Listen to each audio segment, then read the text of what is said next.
Hi అండి, welcome to our channel Shivareddy Pagadala. గత 3-4 రోజులుగా ఒకటే మోగుతుంది, పెంచలయ్య దారుణ హత్య, పెంచలయ్య దారుణ హత్య. అసలు ఎవరు ఈ పెంచలయ్య? ఆయన్ని హత్య చేసినారు అన్న ఆరోపణలు మోస్తుంది ఎవరు? అసలు ఆమె ఏ పార్టీ? TDP, YCP?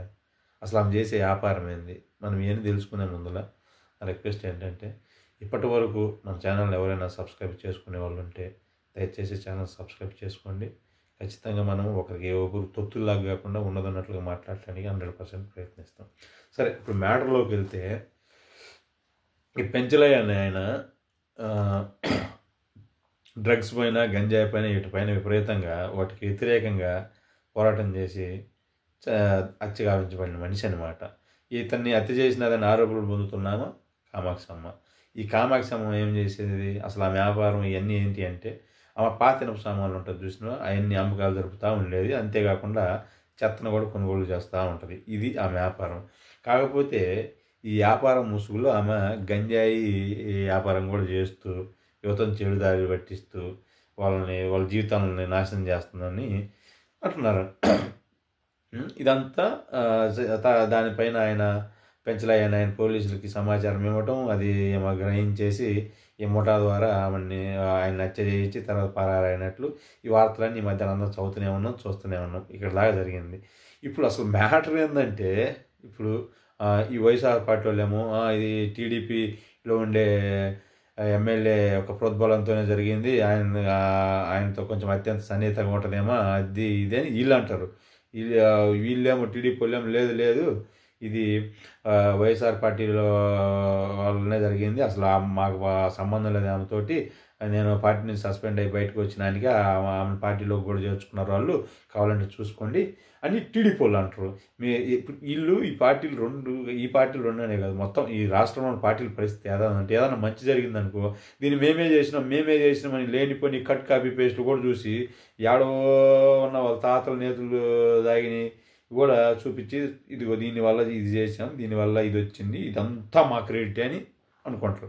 ఏదైనా చెడు జరిగిందనుకో రాష్ట్రంలో, మీరే చేశారు, మేము కాదు మీరే చేశారని ఒకరి మీద ఒకరు చేసుకుంటామంటారు. ఇది కరెక్ట్. ఇప్పుడు అసలు మ్యాటర్ ఏంది? ఆమె ఏ పార్టీకి సంబంధించింది అయినా కానీ ఇట్లాంటి వ్యవహారాలు జరుగుతున్నాయంటే ప్రభుత్వంలో ఉండే వాళ్ళ యొక్క సపోర్ట్ ఆమెకు అంతో ఎంతో లేకపోతే జరగవు. అది ఏ పార్టీ అధికారంలో ఉన్నా కానీ వాళ్ళ సపోర్ట్ కొంత కాకపోతే కొంతైనా ఆమెకు సపోర్ట్ ఉండకపోతే ఇట్లాంటి వ్యాపారాలు అనేది ఎవరు చేయలేరు ప్రభుత్వంలో ఉండే వాళ్ళకి తెలియకుండా. అది ఫైనల్ మ్యాటర్, అది అందరికీ తెలిసిందనమాట. కాకపోతే ఇక్కడ నేను పూర్తిగా ఈ ప్రభుత్వాన్ని అయితే నిందించను. ఎందుకంటే గత ప్రభుత్వంలో గంజాయి విపరీతంగా సర్క్యులేషన్ అయింది. ఈ విషయంలో నన్ను వైఎస్ఆర్ పార్టీ వాళ్ళు తిట్టినా కింద కామెంట్లలో ఏమన్నా కానీ ఇబ్బంది ఏం లే. వాళ్ళ ప్రభుత్వం ఉన్నప్పుడు మాత్రం గంజాయి విపరీతంగా సర్క్యులేట్ అయింది. వీళ్ళు గంజాయి వద్దు బ్రో అని నినాదంతో కూడా అధికారంలోకి వచ్చి వాళ్ళు ఒక సంవత్సరంలో రూపుమాపేద్దాం అనుకున్నారు గంజాయిని. కానీ అది అంత ఈజీగా లేదు. వాటి యొక్క రూట్స్ చాలా బలంగా, చాలా గట్టిగా బాతుకుపోయిన ఉన్న విషయం వాళ్ళకి ప్రభుత్వంలోకి వచ్చాక అర్థమైంది. అబ్బో, దీన్ని మనం ఒక సంవత్సరంలో తేల్చేది కాదని. ఓకే, వాళ్ళ ప్రయత్నం వాళ్ళు చేశారు, వీలైనంతగా తీయటానికి. పైనుండే మెయిన్ నాయకులు మాత్రం వాళ్ళ శక్తి వంచన లేకుండా పోరాడారు గంజాయిని తీసేయటానికి. కాకపోతే వాళ్ళ వల్ల కాలేదు, ఎందుకంటే అంత బలంగా బాతుకుపోయింది ఇది. కాకపోతే వాళ్ళ వంతుగా వాళ్ళు ప్రయత్నం చేస్తున్నారు. నేను చెప్పేది ఏంటంటే, మీరు ఇంకా గట్టిగా ప్రయత్నం చేయండి. దయచేసి పూర్తిగా నిర్మూలించడానికి ట్రై చేయండి ఈ డ్రగ్స్ని కానీ, ఈ గంజాయిని కానీ.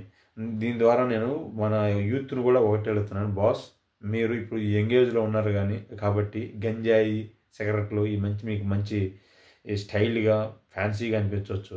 కానీ ఒక 40-45 దాటాక వాటి యొక్క సైడ్ ఎఫెక్ట్స్ మీకు బయటపడుతుంటాయి అన్నమాట. అర్థమైందా?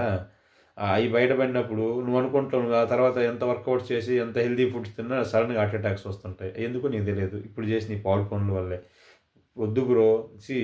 గంజాయి వల్ల నీకు టైం బొక్క, డబ్బులు బొక్క, ఫ్యూచర్ బొక్క, హెల్త్ బొక్క, మెంటల్ పీస్ బొక్క, ప్రతిదీ నష్టమే కానీ లాభమే లేదు. దయచేసి డోంట్ యూజ్ గంజాయి. Please away to that. It's my request to everyone. Thank you so much.